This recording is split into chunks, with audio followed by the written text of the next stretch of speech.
ነዋሪዎች በሙሉ እንደሚታወቀው 2018 ሰባተኛው ጠቅላላ ሀገራዊ ምርጫ የፊታችን ግንቦት 24 ይከናወናል።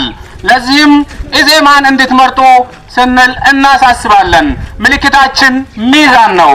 ሚዛንን መምረጥ ማለት ማህበራዊ ፍትህን ማስፈን ነው። ሚዛንን መምረጥ ማለት የመልካም አስተዳደር ችግርን መቅረፍ ነው። ሚዛንን መምረጥ ማለት የግብርና ግብዓት አቅርቦት ችግርን መቅረፍ ነው። ሚዛንን መምረጥ ማለት መሰረታዊ የሆነ በዳሎቻ ዙሪያ ያለውን የመንገድ ችግርን መቅረፍ ነው። ኢዜማን ምረጡ።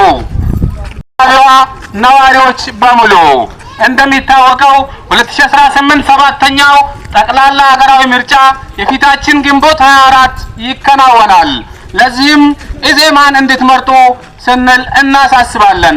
ምልክታችን ሚዛን ነው። ሚዛንን መምረጥ ማለት ማህበራዊ ፍትህን ማስፈን ነው። ሚዛንን መምረጥ ማለት የመልካም አስተዳደር ችግርን መቅረፍ ነው። ሚዛንን መምረጥ ማለት የግብርና ግብዓት አቅርቦት ችግርን መቅረፍ ነው። ሚዛንን መምረጥ ማለት መሰረታዊ የሆነ በዳሎቻ ዙሪያ ያለውን የመንገድ ችግርን መቅረፍ ነው። ኢዜማን ምረጡ።